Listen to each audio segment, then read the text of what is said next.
और राजा को खाना परोस देती है। राजा बोला, ये तो नौकरों के काम है, तुम ये क्यों कर रही हो? रानी बड़े प्यार से बोली, नहीं मेरे स्वामी, यह एक पत्नी का कर्तव्य होता है कि वो अपने पति का ख्याल रखे। राजा बोला, तुम्हें कौन सा मेरे साथ पूरा जीवन व्यतीत करना है, और वैसे भी आज की रात के बाद तो ये काम नौकरों ने ही करने हैं। रानी बोली, हे स्वामी, आज की रात ही सही, पर आपकी सेवा करने का मौका तो मिला। मरते समय सुकून से मर सकूंगी, जितना भी समय मिला अपने पति की सेवा तो की। ये सुनकर राजा के दिल को बहुत सुकून मिला, लेकिन तभी उसको अपनी बीवी की बेवफाई याद आ गई। राजा गुस्से से बोला, ये फालतू की बातें मुझसे न करो और जल्दी से किस्सा सुनाना शुरू करो। राजा की बात सुन रानी किस्सा सुनाना शुरू कर देती है। व्यापारी की बात सुन थोड़ी देर विचार कर दैत्य बोला, अगर मैं तुम्हें कुछ समय की मोहलत दे दूं तो क्या गारंटी है कि तुम वापस आओगे? व्यापारी बोला, हे राक्षस राज, उस ऊपर वाले की कसम खाकर कहता हूँ कि मैं अपने कामों को अंजाम देकर यहाँ जरूर आऊंगा और खुद को तुम्हारे हवाले कर दूंगा, मेरा विश्वास करो। दैत्य बोला, ठीक है, मैं तुम्हें 40 दिन की मोहलत देता हूँ। व्यापारी दैत्य का शुक्रिया करते हुए अपने घर की तरफ चल देता है। कुछ दिन के सफर के बाद वो अपने घर पहुँच जाता है। व्यापारी को घर आया देख उसके बीवी बच्चे खुश हो जाते हैं। उसकी पत्नी कहती है, स्वामी,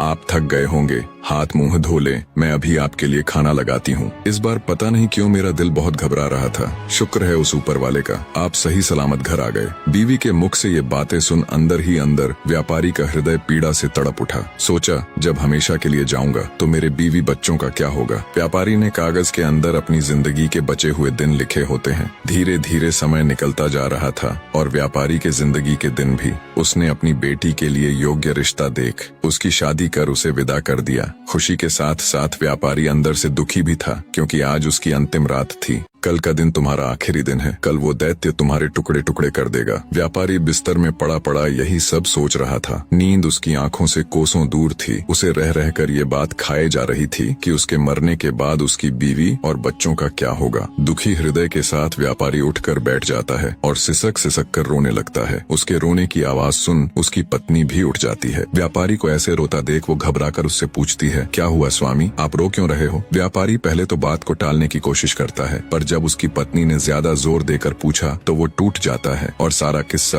अपनी पत्नी को रोते रोते कह सुनाता है। सारी बात सुन व्यापारी की पत्नी का कलेजा मुंह को आ जाता है। वो तड़प उठती है और कहती है, स्वामी, आपकी जगह पर मैं उस दैत्य के पास जाऊंगी। मुझे चाहे कुछ भी हो जाए, चाहे वो दैत्य बेशक मेरी जान ही ले ले, पर मैं आपको कुछ भी नहीं होने दूंगी। राजा किस्से के बीच में ही बोल पड़ता है, वाह क्या औरत है, ऐसी औरत भी दुनिया में होती है। ऐसी नेक और वफादार बीवी की दहलीज पर तो फरिश्ते भी अपना सिर झुकाएं। रानी बोली, बिल्कुल ठीक कहा महाराज, कुछ बदकार औरतें होती हैं जिनकी वजह से सभी औरतों पर उंगली उठाई जाती है और सबको एक जैसा समझा जाता है। यह सुनकर राजा सोच में पड़ जाता है। रानी आगे का किस्सा सुनाना शुरू कर देती है। व्यापारी अपनी पत्नी को समझाता है और कहता है, ऐसी बात मत करो प्रिय, मेरे होते हुए अगर तुम्हें कुछ हो जाए तो धिक्कार है मेरे ऊपर। तुमने ये कह भी कैसे दिया कि तुम मेरी जगह उस राक्षस के पास चली जाओगी? गलती तो मुझसे हुई है और इस गलती की सजा तो मुझे ही भोगनी पड़ेगी। तुम मेरे बच्चों का ख्याल रखना, उन्हें मेरी कमी कभी महसूस मत होने देना। व्यापारी अपनी पत्नी को खूब समझाता है। ऐसे ही बातों बातों में रात निकल जाती है और सुबह हो जाती है। व्यापारी भारी हृदय के साथ अपने छोटे बच्चों और बीवी को गले लगाकर उनसे विदाई ले सफर के लिए चल पड़ता है। लंबा रास्ता तय कर वो उसी जगह पहुंच जाता है जहां उसे वो दैत्य मिला था। व्यापारी दैत्य को आवाज देता है, हे राक्षस राज, मैं तुम्हारे पास आ गया हूँ। मेरे 40 दिन पूरे हो गए हैं, आओ और मेरी जान लेकर अपना बदला पूरा कर लो। व्यापारी की बात सुन दैत्य बाहर आता है और व्यापारी को कहता है, तुम बहुत बहादुर हो जो इस तरह खुद मेरे पास मौत के मुंह में आ गए, लेकिन ए आदमजात, मैं तुम्हें मारूंगा नहीं, क्योंकि मैं तुम्हें माफ कर चुका हूँ। दैत्य आगे कहता है, जब तुमने मुझसे समय मांगा था तब मुझे तुम्हारे ऊपर यकीन नहीं था, इसलिए उसी दिन से मैं तुम्हारा पीछा कर रहा था। तुमने जो कुछ कहा था वो बिल्कुल सत्य था। अब जाओ और अपने बीवी बच्चों को संभालो, तुम्हारे बिना उनका रो रो कर बुरा हाल है। दैत्य के मुख से ये बातें सुन व्यापारी की खुशी का ठिकाना नहीं रहा। उसने उस दैत्य का हाथ जोड़ शुक्रिया किया। किस्सा जब समाप्त हुआ तब तक राजा पूरी तरह भावुक हो चुका था। वो अब रानी की तरफ प्यार भरी नजरों से देख रहा था। रानी बोली, हे महाराज, सभी औरतें बिल्कुल भी एक जैसी नहीं होती और जब तक आप उस तस्वीर को अपने कमरे से नहीं हटा दोगे तब तक आपकी पीड़ा कभी कम नहीं होगी और आप हर औरत को बदकार ही समझेंगे। इतना सुन राजा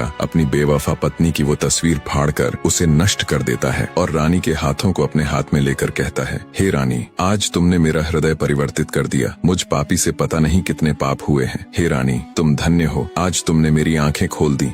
रानी बोली, हे महाराज, आप मुझे मारना चाहे तो बेशक मार दे, लेकिन मेरी एक शर्त है कि आप मुझे सिपाहियों के हाथों से नहीं बल्कि खुद अपने हाथों से मारे। मुझे यह बिल्कुल भी गवारा नहीं कि मुझे कोई सिपाही हाथ लगाए। आपके हाथों से मरूंगी तो मेरी रूह को सुकून मिलेगा। राजा बोला, नहीं मेरी रानी, मैं तुम्हें कुछ नहीं करूंगा। मेरा खोखला भ्रम तोड़कर एक जिल्लत भरी जिंदगी से बाहर निकालने वाली देवी हो तुम। हे मेरी प्रिय, मैं हमेशा तुम्हें अपनी पलकों पर बिठा कर रखूंगा। जो और जितना पाप मैंने किया है, शायद उसके लिए वो ऊपर वाला मुझे कदापि माफ न करे, पर बची हुई जिंदगी में मैं सिर्फ खुशियां बांटना चाहता हूँ अपनी प्रजा और तुम्हारे साथ। उधर जब जादूगर को ये बात पता चली कि उसकी बेटी बिल्कुल सही सलामत ही नहीं बल्कि राजा की आंख खोलने वाली उसकी चहेती रानी बन गई है और राजा अब एक नेक इंसान बन गया है, तो उसकी भी खुशी का कोई ठिकाना नहीं रहा। राजा विकराल सिंह रानी सुदक्षिणा के साथ एक हंसी खुशी जीवन व्यतीत करता है। निष्कर्ष, व्यापारी ने अपनी गलती की सजा स्वीकार की, लेकिन उसकी पत्नी और बेटी की निष्ठा और प्रेम ने उसे अंततः एक नई राह दिखाई। राक्षस ने उसकी ईमानदारी और समर्पण को देखकर उसे माफ कर दिया और वह घर लौटने में सफल हुआ। राजा ने रानी की समझदारी और बलिदान को समझा और अपनी पुरानी पीड़ा से मुक्ति पाई। यह कहानी बताती है कि सच्चे प्रेम और नैतिकता की शक्ति से ही जीवन में बदलाव लाया जा सकता है। कहानी में अंत तक बने रहने के लिए आप सबका एक बार फिर से तहे दिल से धन्यवाद।